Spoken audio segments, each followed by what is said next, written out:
never stops.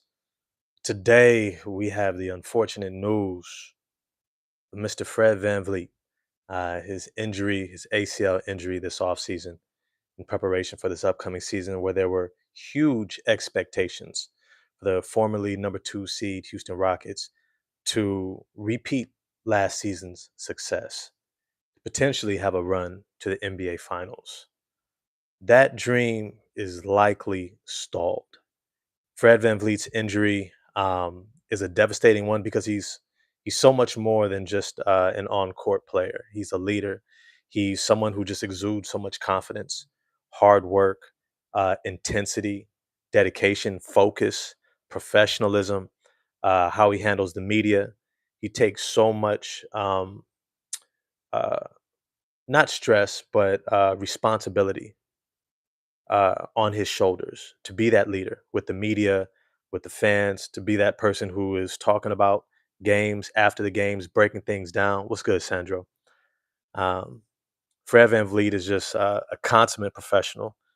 He's someone that allows the rest of the players to just focus on basketball because he's handling so much of the other things in terms of being a captain and someone that everyone can look to kind of guide the way through different circumstances and situations, whether things are going up, whether things are down. Fred VanVleet is the guy that they can look to, and he will be out this season. And in a season of a lot of transition, Jalen Green leaving the Houston Rockets, Kevin Durant coming in, was going to be a shift in terms of pecking order, responsibilities, opportunities, and the guide for that was supposed to be Fred VanVleet, the guy who would always seemingly know what to do in any given situation. And so his presence is going to be missed overwhelmingly. I think Fred VanVleet's presence, not just on the court for his teammates, but also for the coaching staff. You know, having coached before in the past, I'm not saying anywhere near the NBA, but having someone on the court whom you know you can trust to execute your game plan and get everyone in the right position, it takes such stress and a pressure off of you as a coach because you're not having to shout every little thing. You're not having to be so hands-on um, and so micromanaging because there's someone else who can do some of the micromanaging or at least share that labor across the board. Also, let's keep in mind that Ime Udoka is not exactly an offensive genius. And so having a point guard, a lead guard like a Fred VanVleet who can figure out what plays need to be made, take high pressured shots, figure out what the right thing to do in the moment is in real time, it's just a huge advantage. It's a huge luxury for Ime Udoka to have. Not only that, but he's a dog on defense. He's a competitor night in and night out. He's locked in and focused. He leads the way. So Ime Udoka has someone carrying his mantra, his vision, his energy moving forward. And now that guy is going to be likely on the bench next to him, which I'll get to in a little bit. I don't think is necessarily going to be a bad idea. I think having Fred VanVleet on the bench eventually, when he's able to do that, especially at home games, and be able to mentor, direct, talk to Amin Thompson, Reed Shepard, who should get some more looks and opportunities throughout this season. His ability to talk to them as a player, as someone who was their captain, who helped lead them to that number two seed and the resurgence of this franchise. I think he's going to be a great kind of player coach, assistant coach type of a conduit that should really help bridge a lot of the intellectual divide in terms of understanding the game and reading situations. All that said, this change also means opportunities.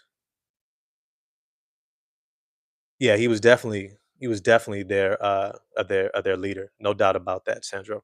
I don't think he was necessarily their best player, but if I'm honest with you, I think he may have been their best player, and it depends upon how you quantify who is the best player. If you just think of it as talent, right, athleticism, shot creation, defense, no, he may not have been the most talented in any one given area, but collectively, how consistent he was, I would definitely say he was their best player. But back to what I was saying, there's going to be some opportunities that open up this season. There's gonna be some major opportunities that open up. And I think that one of those opportunities is going to be for Mr. Amen Thompson. I don't think they're gonna give him the reins and be like, yo, take this team to the promised land. But he is going to get reps that he may not have gotten otherwise. Last second shot opportunities, figuring out how to make the right play in different situations. He becomes the man. Aaron Holiday is an excellent player as well, but I don't think that Aaron Holiday is best in that starting role. I think he's going to be invaluable as that sixth man. Absolutely invaluable. I don't think that Reed Shepard is ready. Um, Aaron Holiday's high IQ, his tenacity, defensive focus, being locked in. He's almost like a little mini baby Fred VanVleet, if I'm honest. And what's really cool about this team is that you can see Fred VanVleet's imprint on this team as much as Ime Udoka's.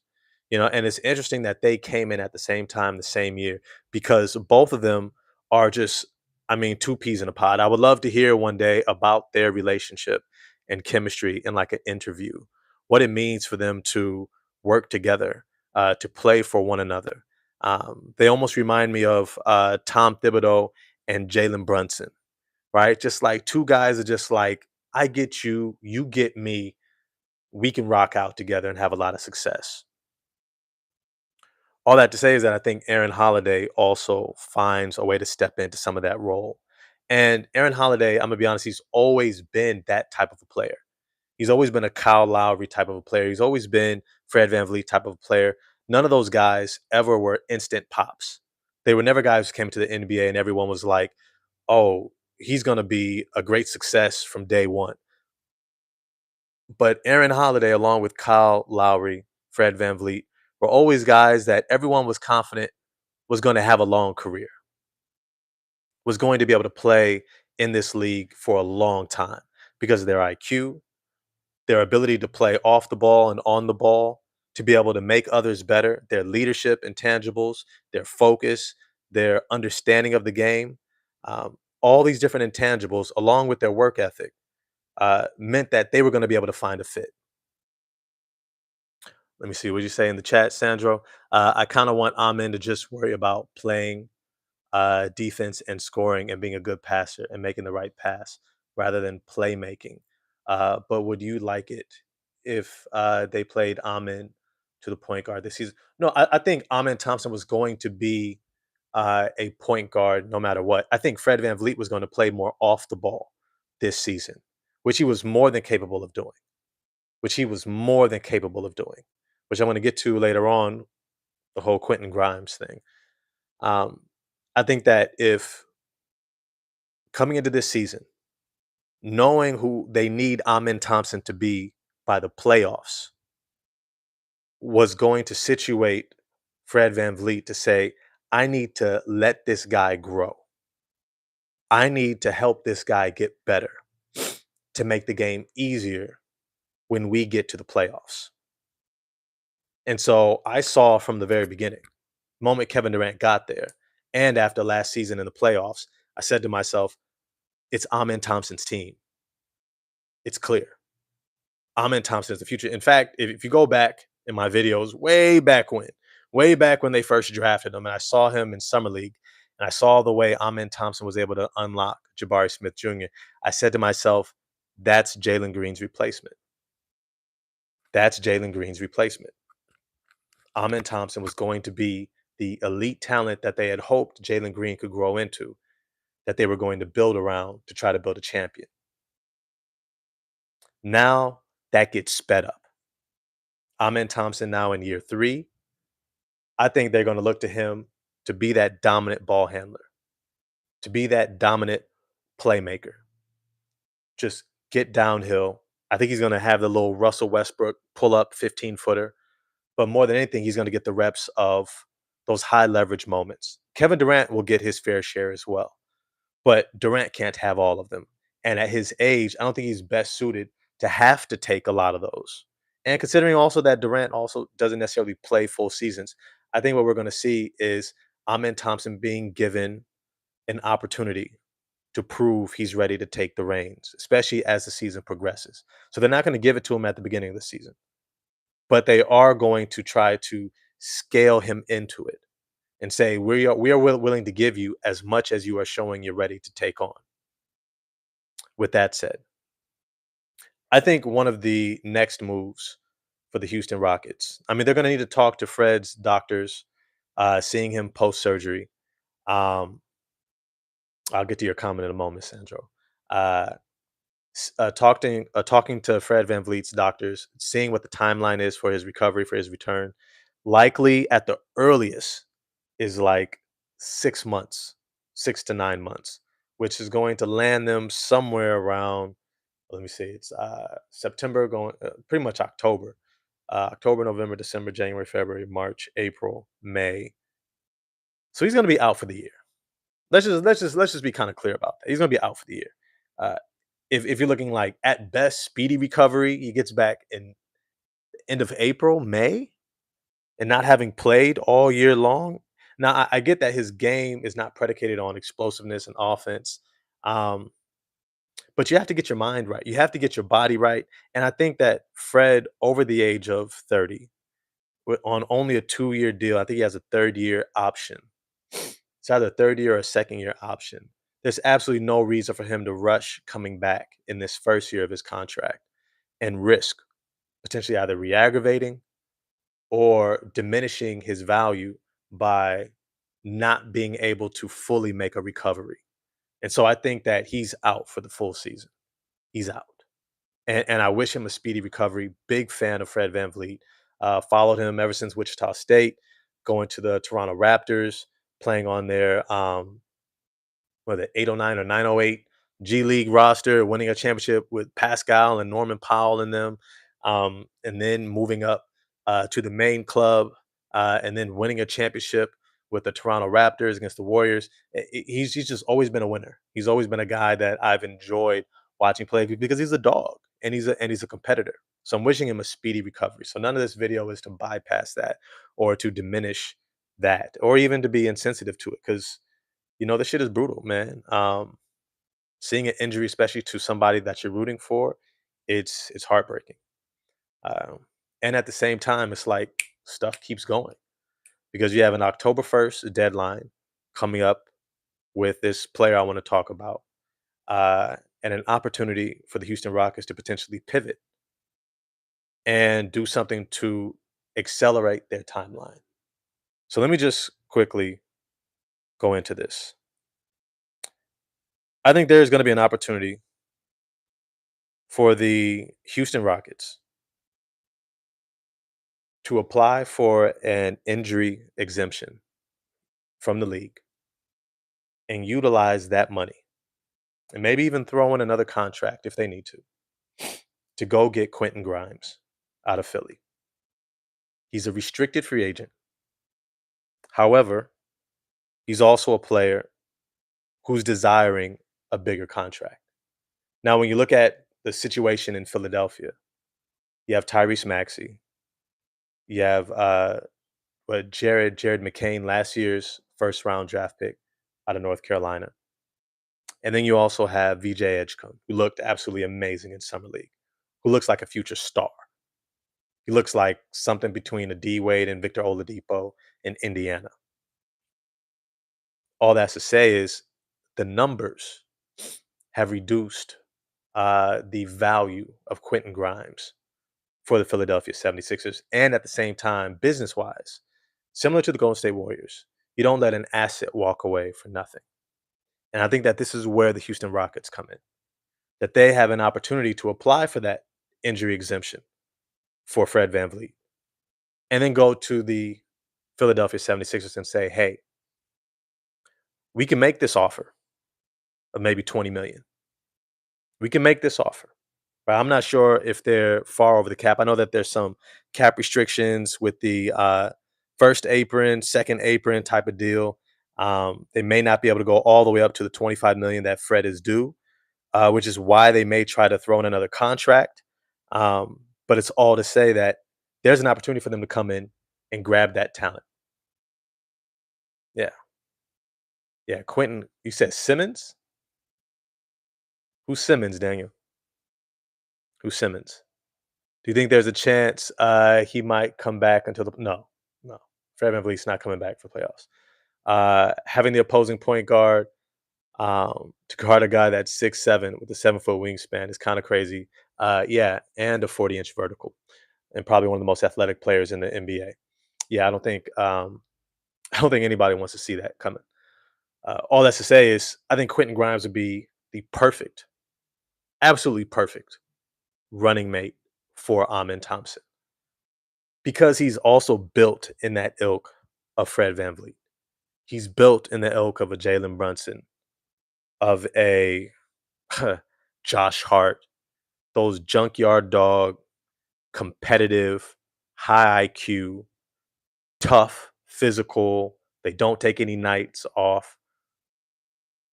Oh, you said Anthony Simons? No, Anthony Simons is nah, no. Anthony Simons is 100% not an Ime Udoka type of player. They just got rid of Jalen Green. It makes absolutely no sense for them to go out and get Anthony Simons. It makes absolutely no sense to go after Anthony Simons. It just doesn't. I think he's a more consistent version of Jalen Green, which could be appealing. And yet, he doesn't play defense. Right? He's not a dog. He's not physical. He's quickly. It's like what's his name? Ime Udoka had to play Jalen Green. Ime Udoka had to play Jalen Green so that they couldn't lose, so that he couldn't lose value to potentially eventually get Kevin Durant. Now he has Kevin Durant. Why would Ime Udoka play Anthony Simons when he's not playing defense? Now, I do agree with your point, Sandro. He has higher lows but lower highs. Um, yeah, in comparison. Yeah, Rockets need another bucket getter more than defender. You know, something that, and this is where I want to get to with Quentin Grimes. Sometimes fit matters more than talent. Fit can matter more than talent.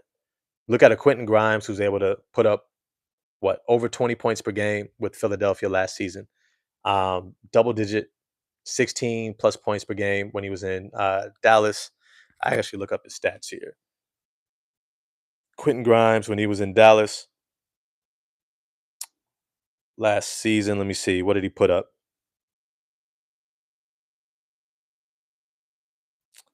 Averaged. Okay, he averaged about 10 points a game. Then he got to Philly and averaged 22 points per game. He can get buckets. He can get buckets. Now, is he going to be a high level scorer? I don't know. I don't know. I think we've seen other guys less athletic, right? Like you look at guys like Michael Redd, flamethrower. You look at Klay Thompson. You look at a lot of different guys who figure out how to make their bread and butter off of high IQ, movement, shooting range, quick release, um, great footwork, high skill. The Stephen Currys, shoot, the Fred VanVleet's, right? Who would have ever thought Fred VanVleet was going to be an over 20 point per game scorer?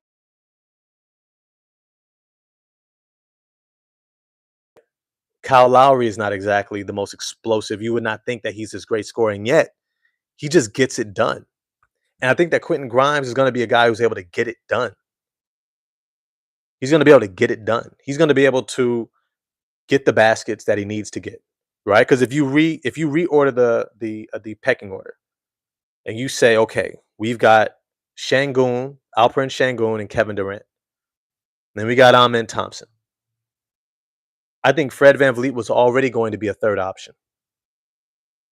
He was already going to be a third option. I think Jabari Smith Jr. takes a big jump this year. I think he does. I don't think he necessarily gets back to that lights out 3 point shooter, but I think he gets to that Rashard Lewis 3 point shooting, where he's at 37, 38%, taking about 4 to 6 threes a game. Gets to the line, right? Like he becomes their Robert, or he becomes the guy who can knock down big shots. I think he will take them more and more. So it wasn't like they needed somebody who was going to, come in and average 25 points per game and be their leading scorer. They needed somebody who could run the show. But this is also why I like Quentin Grimes, is because he's shown that he can be a high level decision maker and playmaker. Quentin Grimes has shown that he can be the type of player who can not only defend, right? And that's a whole other aspect of the game because if you have Anthony Simons who might give you more shot creation and scoring, but he's giving up just as many points on the defensive end, it kind of equals out. If not, still tips the hat towards Quentin Grimes that he can average close to 20 points and he can lock down on the other end, which makes your defense that much more potent. Because now, if you have a backcourt of Amen Thompson and Quentin Grimes with their positional size, plus you have the Tari Eason, plus you have Jabari, plus you have Kevin Durant, right? Plus you have Shangoon, plus you have these other guys with a lot of length, athleticism, right? Defensive IQ. Now you begin to start having a team that top down is going to be able to defend with versatility, with intensity, with a level of athleticism and length that I think is going to completely dominate the league. And so I think Quentin Grimes can still be more value. And here's the thing: keep in mind, Quentin Grimes is betting on himself, just like Fred VanVleet does. Just like Fred VanVleet does. If you give him a $20 million deal, one, there's no way in hell that Philadelphia is matching that. There's no way. You sweeten the pot. Maybe you give Philadelphia a second round pick. Hey, we'll give you a second rounder if you have one to give. Maybe you offer, somebody that's not in your rotation, right? Maybe you offer them Jock Londale. Maybe you find a big man to offer them. Maybe you sweeten the pot for them somehow by giving them something that makes them feel like they won, and then you go get Quentin Grimes to be your starter in your backcourt. Let's be clear: if you can start for Tom Thibodeau, you can start for Ime Udoka. If you can go to Dallas, if you can go to Philly, play in those environments, right? Crowd expectations. Played in New York, right? Crowd expectations. Showing up in the playoffs. If you could be that guy there in those crowds, in those level of expectations, you can go to Houston. You can go to Houston and hoop. But let's also keep in mind, Quentin Grimes played for the University of Houston. Played for the University of Houston. So he has roots in the area. He has ties and connections, right? Bringing in more fans as if they need another reason for more fans. And I can imagine also how everyone's going to be rooting for him. Everyone's going to be rooting for him. In fact, if I'm the Houston Rockets, I'm hoping to God that I can re-sign him. But giving him a 18 to $20 million prove it contract for 1 year, maybe it's a 1-and-1, right? Giving him that type of a contract, one, incentivizes him to want to stay there for the long term, that he could be a great partner next to Amen Thompson. His shooting ability, his off ball movement ability, his ability to play make and facilitate, his ability to defend in the backcourt, his high IQ, his leadership intangibles, his toughness, his connection with the culture, Ime Udoka's style of play. I think he can be the guy that long term, considering I think he's only 23 years old, maybe 24, he could be the type of player that this team, I think, after a season of Quentin Grimes, could end up saying, this might be our backcourt running mate of the future. Now, remember, if you go back in my videos, I said a long time ago, I think I was having a discussion with this Houston Rockets guy, and I was like, if you had an opportunity to choose between Quentin Grimes and Jalen Green, who would you choose? When you think about the size of Jalen Green's contract, and you think about what he brings on offense and defense, and then you look at Quentin Grimes and his contract and what he brings on offense and defense, who would you rather have? And then when you saw at the end of last season Quentin Grimes' offensive explosion, while still giving you those other intangibles and the defense and the toughness and the IQ and the on-ball, off-ball ability, all those different skill sets that he showed, you began to see like, oh, this guy has a lot more value to him. And like I said, it wouldn't be the first time that a guy who's been looked over, selected in the back end of the first round, early second round type of a pick, that people were like, I don't know if he can play or to what degree or how valuable it is. And he just plays. He hoops. He shows you that he has everything you want in a basketball player, everything you want on your team when you're in the most intense of situations. The guy who's going to keep competing, the guy who's going to make the right decisions, the guy who is going to execute, the guy who knows how to make people better, play as a part of a team, doesn't need everyone to give him the ball and get out the way and spread out and hope he does a good enough move to get off a decent enough shot to make it like a Jalen Green. Right? He's somebody who can say, okay, if this guy is the man with the ball, I know how to move off the ball. I know how to cut behind the ball. I know how to rotate into an open spot. I know how to occupy this help defender so that it opens up the floor for everybody else.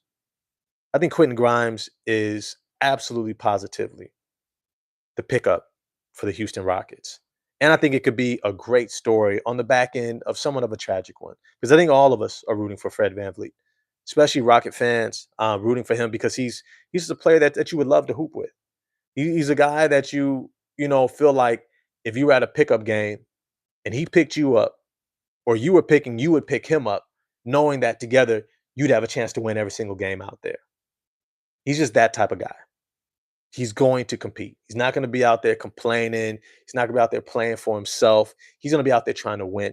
And you're going to be on for 4 or 5 games. You might as well lace him up. Make sure you got your Gatorade ready because you're gonna be playing back to back to back. But at the end of the day, oh, have I seen ESPN's survey?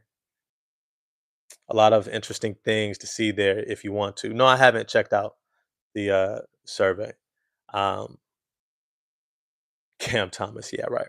Nah, I'm okay. I'm okay. Cam is dope. I'm not gonna say that Cam Thomas is not great. I don't know if he's an Ime Udoka guy. And if you're trying to get into the playoffs, if you're trying to get into the finals, um, I'm not gonna say that. And you know what? I might do a video later. I might do a video later because those are valid options. I would still take Quentin Grimes over Cam Thomas and Anthony Simons for the same reasons that I just gave. Because I think Quentin Grimes offers so much more across the board, especially on the defensive end. But if he's not available, if he's not available, those guys are going to become options. Those guys are going to become individuals that this front office is going to have to take a look at because they need shooting. They need a secondary playmaker in the backcourt. They need someone who can share those ball handling responsibilities. And right now, with Fred out, you got Ahmed Thompson, you got Aaron Holiday. They're real thin. And when I say real thin, I mean they are rail thin when it comes to ball handlers. Reed Shepard, I do not think is ready. I keep saying that. Uh, After Amin Thompson and Aaron Holiday, I don't see another primary ball handler at all on this roster. So, but look, hey, that's all for this video. I hope y'all enjoyed it. Let me know what you think in the comment section. Do you think that Quentin Grimes becomes a primary target for the Houston Rockets with the injury of Fred VanVleet? As always, it's your man 100 Grand Ross for The Rock Never Stops. If you enjoyed the video, smash the like button for me. Hit subscribe and the bell for notifications. Let me get at y'all next time. Peace.